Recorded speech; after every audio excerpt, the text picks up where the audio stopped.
Halo teman-teman, di sini saya akan menjelaskan tentang interaksi edukatif. Untuk pengertiannya, interaksi edukatif adalah interaksi yang berlangsung dalam suatu ikatan untuk tujuan pendidikan dan pengajaran yang menimbulkan edukasi yang berdampak positif bagi yang melakukannya. Beberapa manfaat interaksi edukatif. Yang pertama, dapat mentransfer pengetahuan kognitif secara optimal. Yang kedua, memungkinkan terjadinya transfer norma atau afektif, yang mana hal ini erat kaitannya dengan perubahan sikap peserta didik. Yang ketiga, dapat mendukung pengetahuan peserta didik. Yang keempat, mengarahkan perubahan tingkah laku peserta didik sesuai dengan pengetahuan yang diperoleh.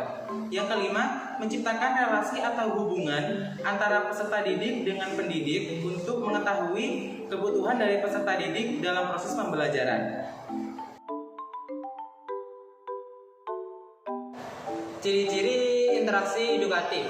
Ada beberapa ciri-ciri edukatif, yaitu ada 7, yaitu yang pertama yang ada tujuan yang ingin dicapai. Yang kedua, ada bahan atau pesan yang menjadi isi interaksi. Yang ketiga, ada pelajar yang aktif mengalami. Dan yang keempat, ada guru yang melaksanakan. Yang kelima, ada metode dalam mencapai tujuan. Yang keenam, ada situasi yang memungkinkan proses belajar mengajar dengan baik. Yang ketujuh, ada penilaian terhadap hasil interaksi. Contoh interaksi edukatif. Yang pertama, guru dengan murid. Nah, interaksi edukatif yang diterapkan seperti belajar mengajar. Yang kedua, guru dengan guru. Interaksi edukatif yang diterapkan seperti diskusi materi. Yang ketiga, murid dengan murid. Interaksi edukatif yang diterapkan seperti diskusi kelompok ataupun kerja kelompok. Keempat, guru dengan teknisi.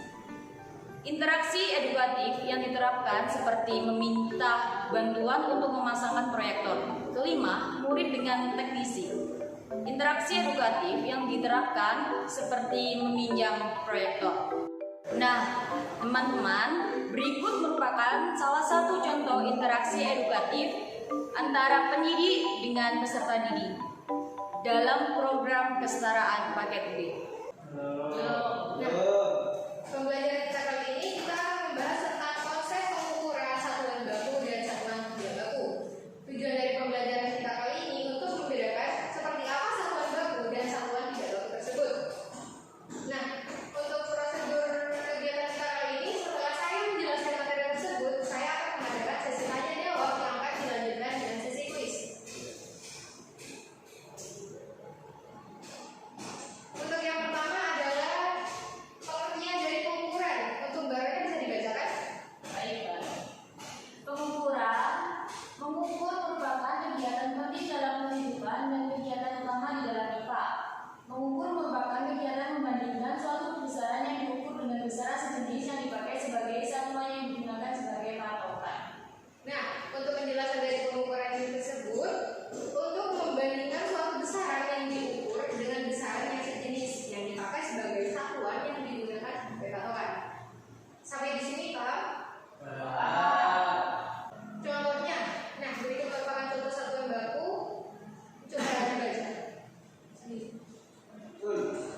Mas Samsul boleh dibacakan? Berikut contoh satuan baku dalam pengukuran. 1. Satuan baku besaran massa, gram, dan kilogram. Yang Kedua, kedua, satuan baku besaran waktu, second atau menit dan jam. 3. Satuan baku besaran jam, sentimeter, meter, dan kilometer. Yang keempat, satuan baku besaran suhu, Celsius, Kelvin, Réaumur, dan Fahrenheit. satuan tidak baku yang sering digunakan oleh manusia dalam kehidupan sehari-hari, yaitu satuan tongkat untuk mengukur panjang dan satuan kaleng untuk mengukur volume zat cair dan tersebut.